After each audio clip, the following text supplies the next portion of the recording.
Good evening. Welcome to our session.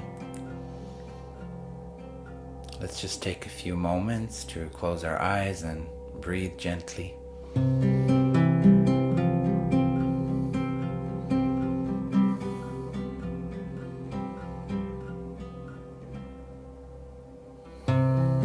Sit comfortably, aligning your spine, your neck, your head in a straight line for a comfortable seated position and continuous flow of energy from the soles of your feet, from the base of your spine to the top of your head.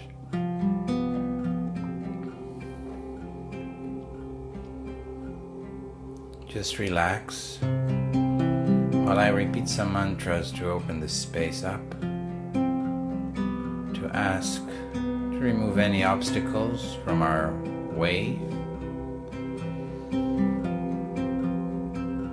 to call on our guidance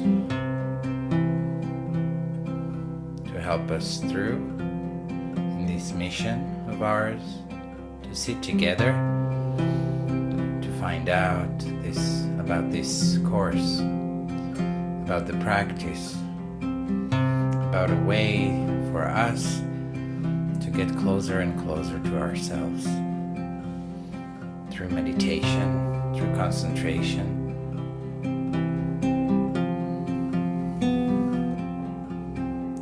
and through mantras that will help us along the way.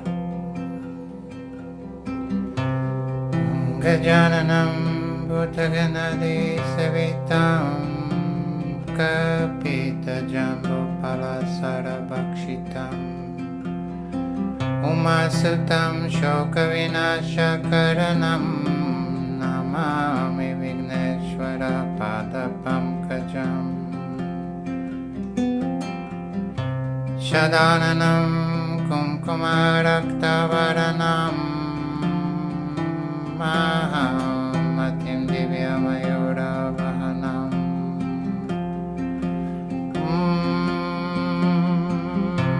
Rudrasya Sunam Surasanyanatam Guham Sadaham Sharanam Prapaje Ya Kundantu Tusharahara Dhavala Yashobra Vasrarita Yavina Varadanda Mantita Karaya Shveta Padmasana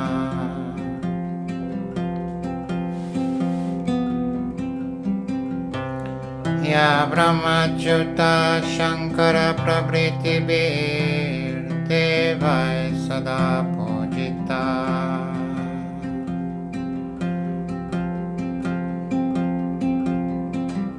Samampatu Saraswati Bhagavati Nishesha Jajyapaha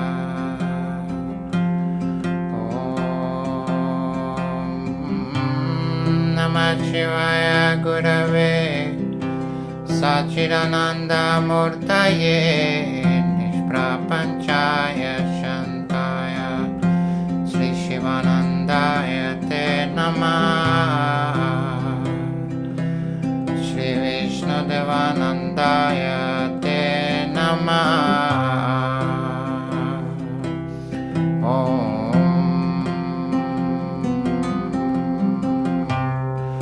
Sarva Mangala Mangalye Shive Sarvata Sadike Sharanye Trayambake Gauri Narayani Namostute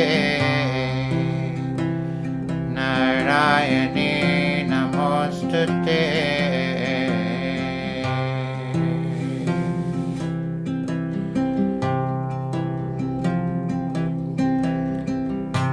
Brahmanandam Paramasukadam Kevalam Jnanamurtim Dvandvatitam Gagana Sadrisham Tattvam Namasyati Lakshyam Ekam Nityam Vimalamachalam Sarvati Sakshibhutam Bhavatitam Trigunarahitam Sadgurum Tam Namami Chaitanyam Shashvatam Shantam Nirakaram Niranjanam Nadabindu Kalatitam Tasmai Sri Gurave Namaha.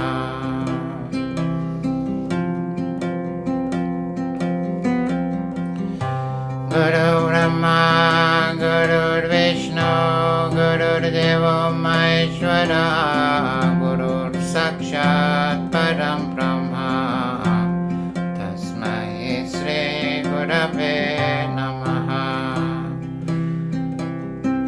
Ajnanatimidandasya Jananjana Shalakaya Chakshurunmelitam Jena Tasmai Sri Gurave Namaha.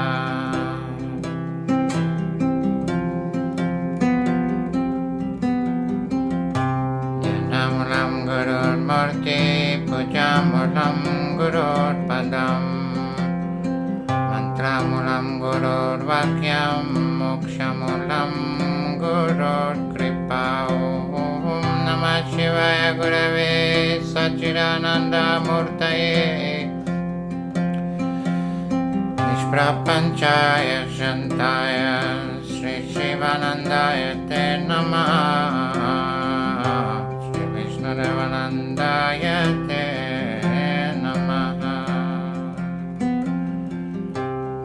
Mata cha Parvati Devi Pita Devo Maheshwara Bandava Shiva Bhaktascha Swadesho Bhuvanatrayam. Om Namah Parvati Pataye Hara Hara Mahadev.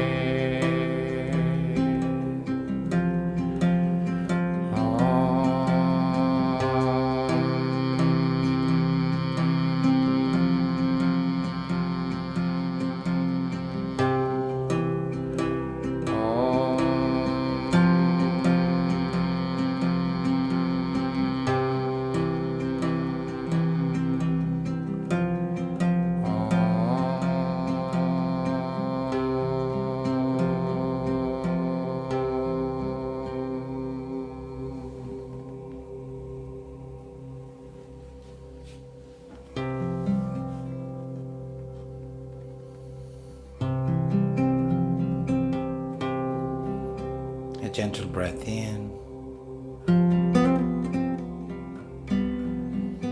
as you exhale. Open your eyes.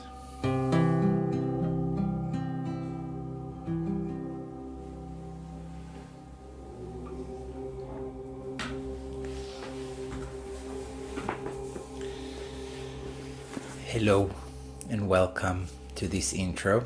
It is recorded rather than being streamed live just because of some schedule issues with family matters. All is good.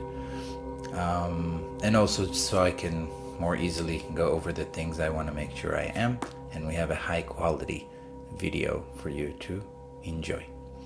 So welcome, and I'm very, very happy you're with me. We are starting this intro. This is the meditation and mantras class.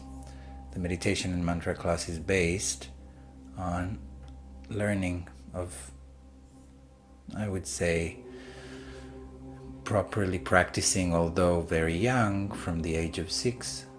So 38 years it would be of practicing these particular types of meditations that we're going to explore in this class. And so it all starts from Swami Vishnudevananda, who is my teacher, who initiated me into my mantra practice when I was at age 6, and then once again to strengthen it, because they thought 6-year-olds are not necessarily going to stick to their practice so much. At age 13, once again, before he passed from this world, I had the chance to sit with him once again, and he reignited the mantra inside me, and I am celebrating my life with it every day since then. Meditation is a vast, vast world, and we have Swami Vishnudevananda's book, Meditation and Mantras, as a guide as I am creating this class, to simplify the practice and just understand the classical form of meditation coming from the yoga and from the Vedanta philosophies. These are both from India, and these are both the lineages that I have been connected to in my life. And so in teaching this forward in such way, I am giving thanks and offering my gratitude to my teachers who led me in this path. And I'm very, very happy to have this first chance to teach the basics. So the way our day is our event now is taking place is I'm just basically gonna go over the different subjects that we will cover in the class. I'm reminding you that we are going to have a class of 1 hour and 45 minutes once a week for 2 months, so that will be 8 full classes. In those classes we will have a portion of theory, different parts which I will soon discuss. We will have plenty time to practice meditation, proper meditation.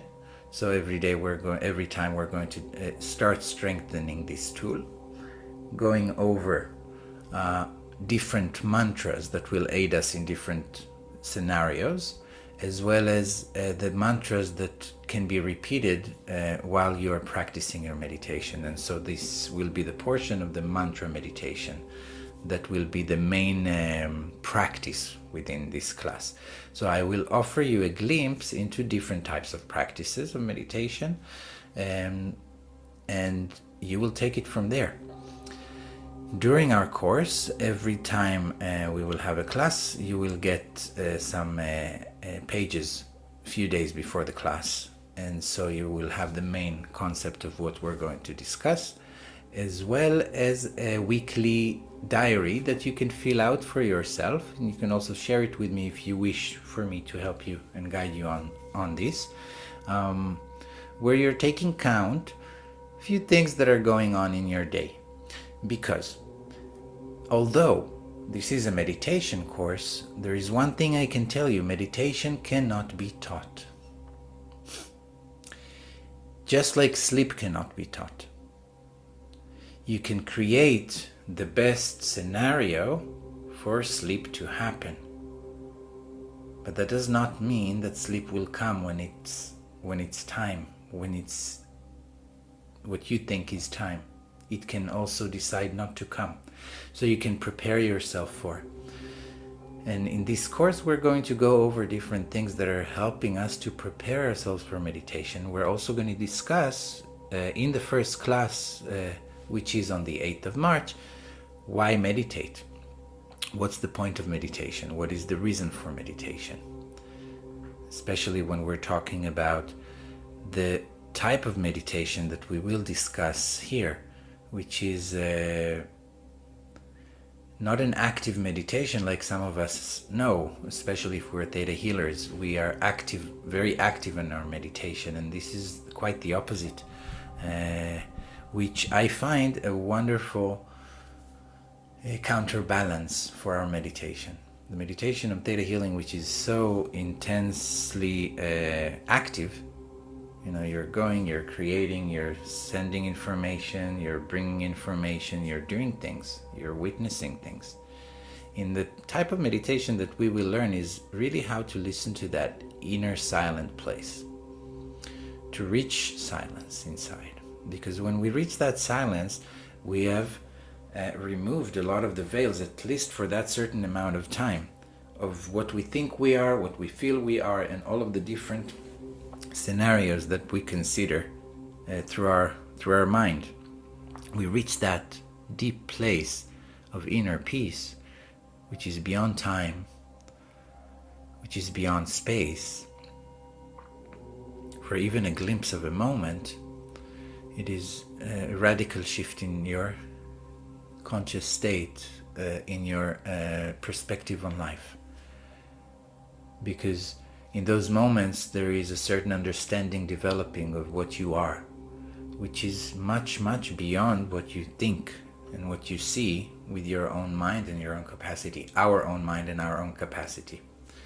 I would like to share with you a little concern I've had in coming to teach this class. The way this material is usually taught, it's usually taught very traditional, and it will be done so in this manner as well. But when you have an Indian accent, if you're very sure of what you're talking about, it's very pleasurable to listen to you. But if you're a Westerner and you go with that feeling of I know, it might come off a little bit arrogant. And so I am going to devote part of my time to really focus, as I'm preparing every class, how to bring those teachings in a way that doesn't trigger, because I'm not interested in triggering that type of flow between me being the teacher in this moment and you taking the time to be a student. I really want us to be able to see eye to eye. And for this purpose, I will share that my own meditation journey is a very, very rocky one over the years. I've been practicing since the age of 6. Have I been sitting every single day and meditating and reaching that quiet from the age of 6 until my age now, which I will not share.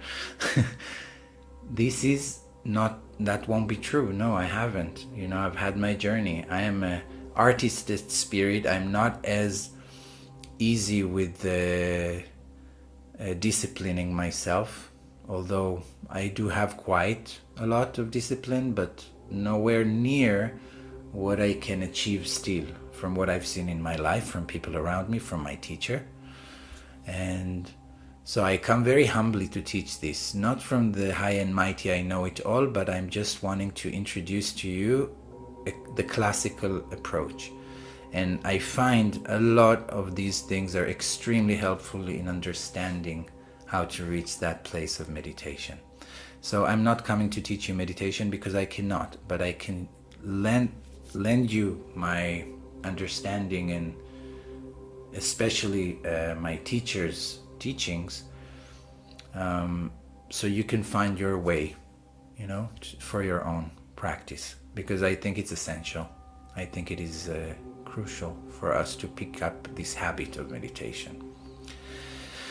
All right, so we're going to start with basically once again reminding that the class is based on the meditation and mantra book that was written by Swami Vishnudevananda, who is my teacher. He is the one who initiated the Shivananda Yoga organization worldwide. You may have heard the name Shivananda Yoga in the past. Swamiji is pretty famous for creating a very, very large, extensive organization with many different ashrams and many different city centers all around the world. And the mission of his teacher who sent him, Swami Shivananda, who sent him to the West to spread the knowledge of yoga and Vedanta, has brought this time where we live, when yoga is fashionable. Basically, Swamiji is one of the reasons why it's so fashionable, because he was very strong in bringing it to the West, and most people know it by yoga, the physical, stretching, which is an important part in yoga, but not the most important. What is the most important part in yoga? It may surprise you, but it's actually meditation. Any of the other practices are supposed to help you to create the best ground for meditation. And so the core message that I want to share with you is that Swami Shivananda, Swami Vishnudevananda, and these books that they are deriving their understandings from say that without meditation we cannot attain the knowledge, the real knowledge of the self. The self being that spark of light within me, that is the energy that is holding all of this together, all of this human form together. There is a spirit inside, when the spirit goes, then the body decays. And so we are focusing on what is that, because that is the source of this life, apparently. And without meditation, you cannot attain knowledge of the self, they say. So the goal that we have in our course is to prepare the best conditions for meditation to happen by itself. Again, as I said, you cannot teach someone how to sleep, but you can create the right conditions. Same here. You cannot teach someone how to meditate, you can create the right conditions. So we really want to gather as many tools, and there are so many, to understanding the practice of meditation and really how to create your own. So there are different levels, in when we're talking meditation. A lot of people really look more into the concentration part, thinking that that's meditation, but that isn't so. The concentration part is what comes before. It is where you have to put effort in order to concentrate on one object. The object being that inner light, the object being a mantra, the object being a very high vibration thought form, whatever way that you meditate. That's where you are looking for. There is a certain place there where you go beyond the forcing. That is the meditation. But for that to happen, most of the time you have to concentrate. The good thing about it is that one moment of meditation, because it takes you beyond time and space, truly one moment can be energizing you for a lifetime. Okay, so I'm going to go on. I have a list that I want to make sure that I'm going through everything that is on my list. So we're going to talk about about an 11-step guide to how to meditate, how to create a clean and sacred space for your practice, how to choose the right time for your practice, how to create the habit, how to build the habit of meditating, how to sit properly, how to breathe properly, how to give the mind the command,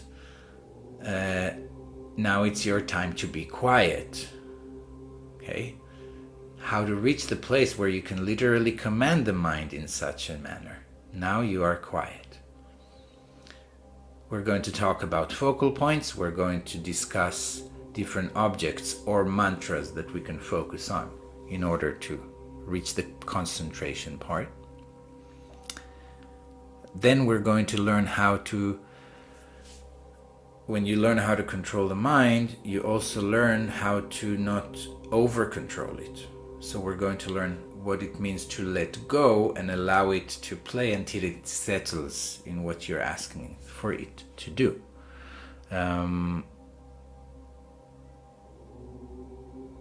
Next level will be an interesting part that we will discuss in the course extensively, and that is the disassociation ability, when we are able to disassociate ourselves from the mind, where we are able to be in the position of the witness, witnessing all the states of mind that are going on, or that the specific state of mind that is happening, but removed from it. Being able to be removed from it, recognizing I am not the mind, I am the witness. And that also, there are different levels on how to reach that point, and it all goes down to practice, and it all goes down to a proper place, a proper time, the right habit, building the habit in the right way, finding the right posture, and so on. So all of these are going to be discussed. We're going to discuss why we need to meditate, like what is the reason. The idea that the mind is very restless, so anywhere I go, I take that restless mind with me. So we're never really truly escaping. We can never really move from a situation because we take it with us. So the mind is the real source of suffering and of illusion. This is what it is stated in the book. I will go very deep into where this is coming from, why this statement is being forward to us, that the mind is the real source of suffering and illusion.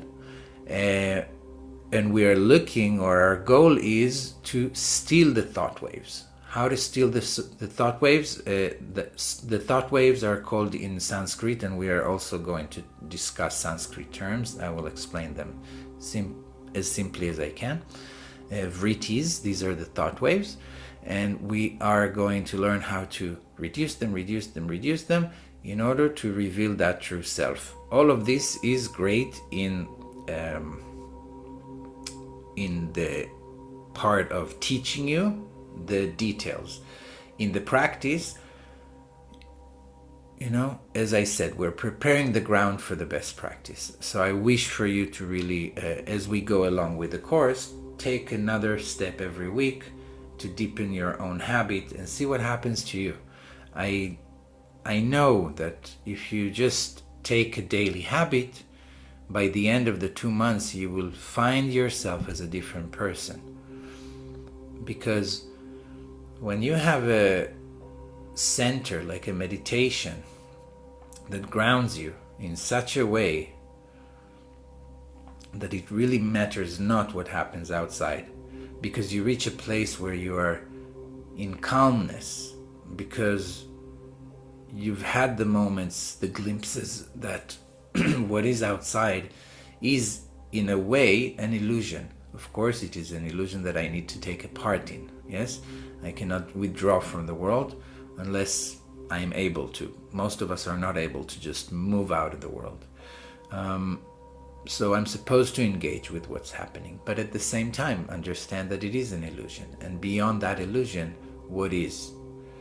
The real point in meditation, the final goal, is to understand, who am I? Who is that self? Who is that witness? The one that is beyond those states of mind, beyond the emotions, beyond the thought forms, beyond the genetics, beyond everything. Why did this particular energy, divine energy, decide to use this particular body? That's very interesting. But the most interesting is, what is that energy? And this is where we're going, to understanding, or to hoping, craving a celestial experience, or a cosmic revelation of what are we, because it's very high words to say you are a spark of the divine. I know I say it all the time, in my morning sessions, but it's not me saying, I'm just listening. It's what is that? That's the question in meditation. And it's a really healthy question to have. And I know from a personal experience, because this has been such an essential part of my life, things that are happening outside are lately, in the last few years, that things have gone a little cuckoo in the world. I'm not even as entertained, but I'm also, the Vayana, she has a saying, Vayana, my Theta healing teacher, all is not what it seems. And it's a very, very deep statement, but it correlates exactly to the yogic teaching that everything that you see is an illusion, and beyond it there is something much, much more important. And that is where you want to look.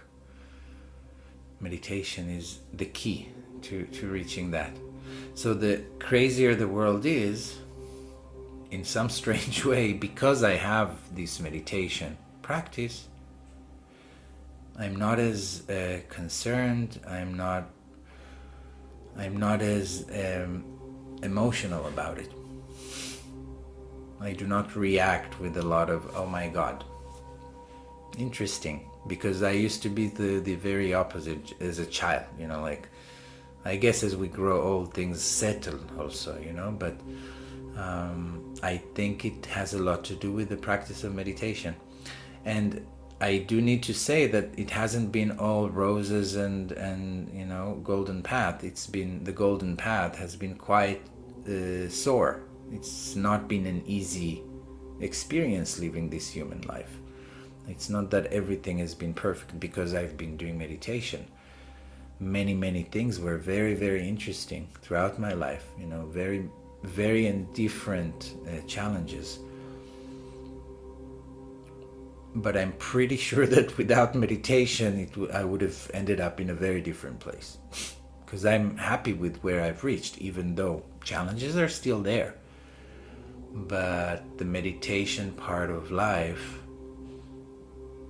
is what carries me on, because it reminds me all the time that there is a higher truth than what I'm experiencing, if that makes sense.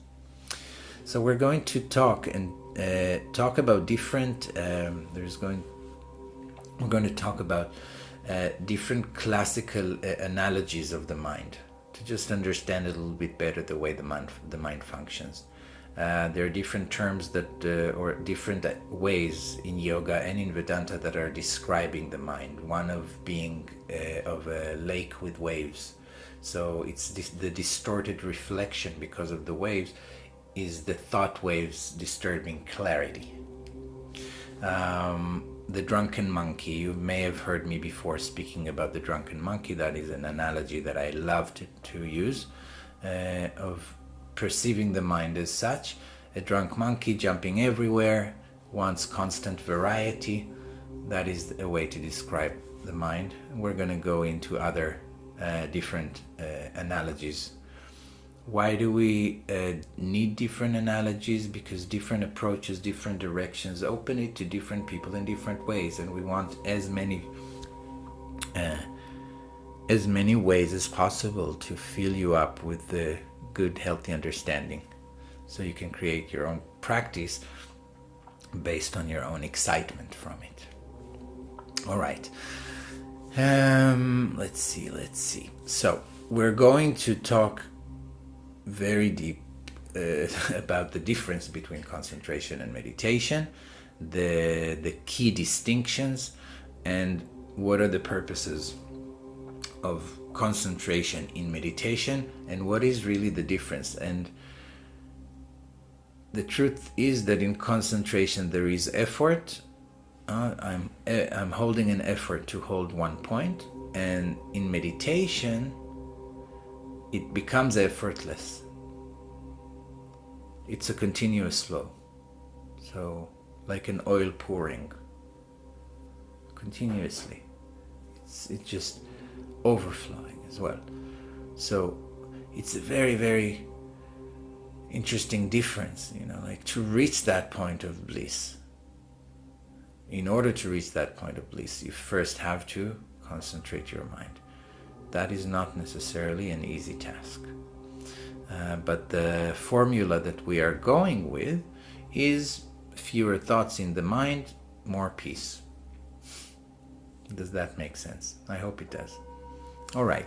So the 5 states of mind will be another subject in our class. There is different Sanskrit terms that are interesting. I will go to them in class, but not right now.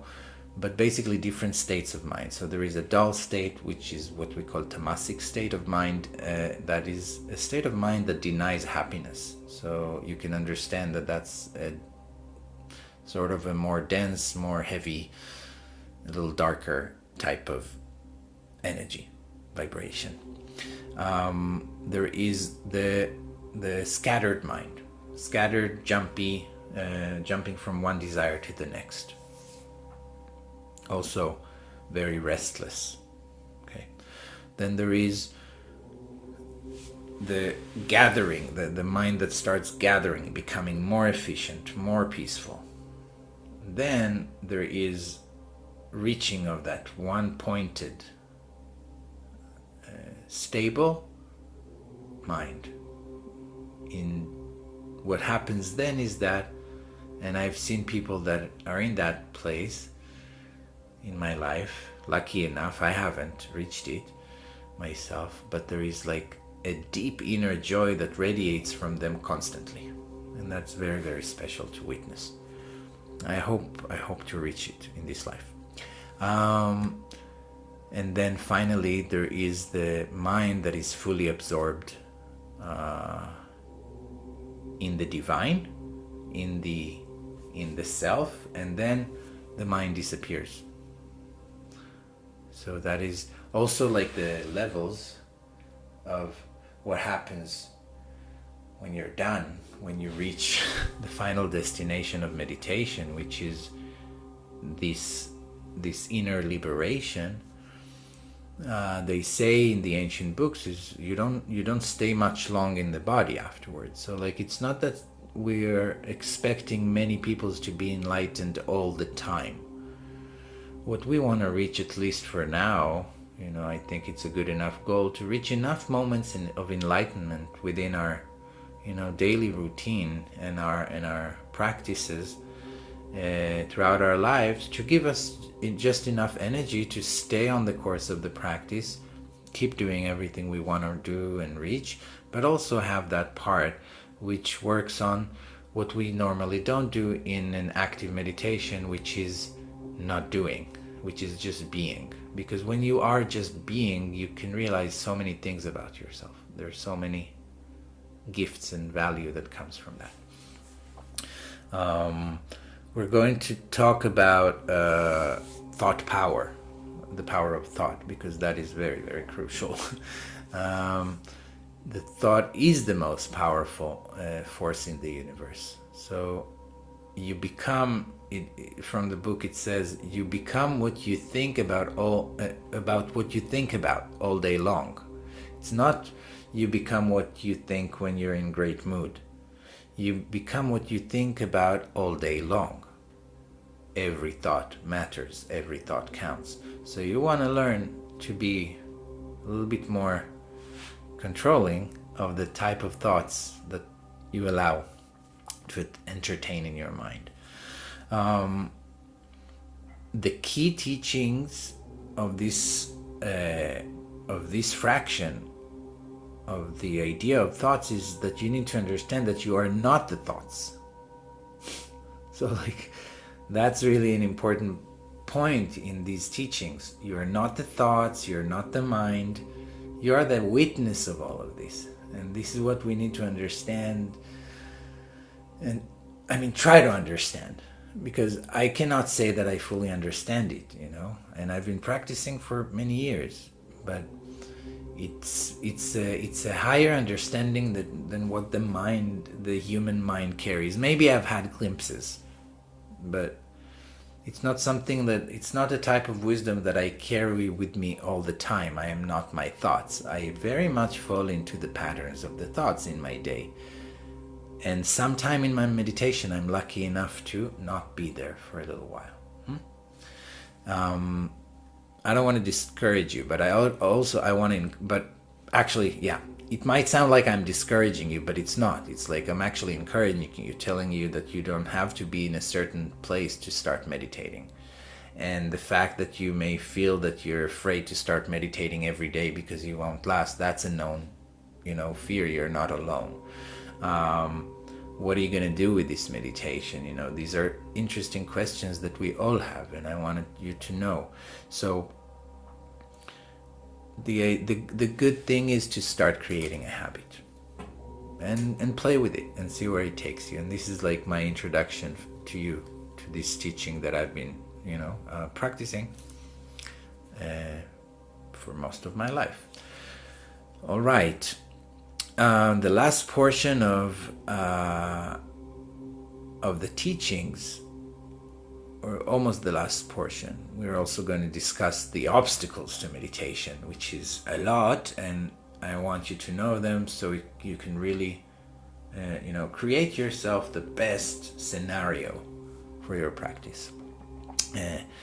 But the main practice of meditation, out of different practices that we are going to discuss, there are different types of meditation that you can practice in a classical manner. But the main one will be using mantras, because that has been my main practice. This is what I am mostly knowledgeable about, but also very passionate about. So we're going to talk about that. We're going to learn different mantras. We're going to learn different types of mantras. There are many mantras that we're going to hear about, but I'm not going to teach you how to practice them yourself, because mantra is an extremely powerful energy held in a form of sound, and you want to be very say respectful to energy before you know it. You don't want to just start using it, even though that it is good. Sometimes if it's too much, it may be a little bit difficult to handle. So I'm going to teach you the concept of mantras, and we're going to go over the different types of mantras. I'm definitely going to teach you many mantras that you can use as much as you possibly want, which are safe, are safe to use all the time. And in every class we will also have a question which will not be recorded, or will be recorded separately, still to be decided, with your questions. We will probably use the chat for you to write the questions at the end of a session, or about half an hour before we complete a session. You will have time to write them, because we are going to have part of the class being theory, and a part of the class is going to be practice of meditation, and then also a practice of just some mantras. The mantras, we will learn how to use them in the practice of meditation, and also in the kirtan, or the mantra chanting, which is different than meditation, but it is very much a supportive part of it. So we will get into that in class. What else? We're going to talk about what happens when meditation happens, the different powers that are awakened in us as we practice meditation, the feelings that we may experience. The goal in meditation is not the experience, but it's important to talk about it, because that is like what we have and feel at the moment. But we are going to talk about that, and I'm going to sort of drill it into you that our goal is cosmic consciousness. It's not the enjoyment of this particular moment, but to create a vessel with this practice of meditation to reach that superconscious state and be able to stay there and remain there. And if you've done anything to do with Theta Healing, we talk about miracles all the time. And that's how you manifest miracles. You want to be able to reach that place. And I am not teaching you so you can create miracles. I'm teaching you so you can create your practice of meditation, and you can create the best structure for your mind to control it. Because if you're anything like me, your mind needs taming. You need control of your mind. We all do. It's very, very helpful when we do control our mind. I'm just going to repeat one beautiful sentence from Swami Vishnudevananda's book. Meditation is the mysterious ladder from earth to heaven, from pain to bliss, from ignorance to knowledge, from mortality to immortality. It's actually it's in the book, but it's stated by Swami Shivananda. And I want to read you another thing from the book Bliss Divine, where Swami Shivananda talks a little bit about meditation. Without the help of meditation, you cannot attain knowledge of the self. Without its aid, you cannot grow into the divine state. Without it, you cannot liberate yourself from the trammels of the mind and attain immortality. Meditation is the only royal road to the attainment of freedom. It is a mysterious ladder which reaches from earth to heaven, from error to truth, from darkness to light, from pain to bliss, from restlessness to abiding peace, from ignorance to knowledge, from mortality to immortality. So this is from the book Bliss Divine by Swami Shivananda. So, and as you see, I am following the teachings of my teachers. Swami Vishnu was my teacher, and Swami Shivananda was his teacher. And Swami Shivananda brings his teachings from his teacher, and it goes back thousands of years, a direct lineage. So I will do my very, very best to bring exactly what they're teaching, but in a language that I and you can relate to even more smoothly. Because I can tell you one thing, Swami Shivananda's writings are very, for me, always been very harsh. He's very straightforward, he's very right and wrong, which I love about him. But it's also very intense. And this is what I said before, when it comes with an Indian accent, I don't know how it is more acceptable. But if you hear it from me, it might be sounding tough. So I'm going to work on, for the sake of my own well-being and your own enjoyment, I hope, bring it to a more simplified terms. Because I'm not bringing you under a lineage or anything like that.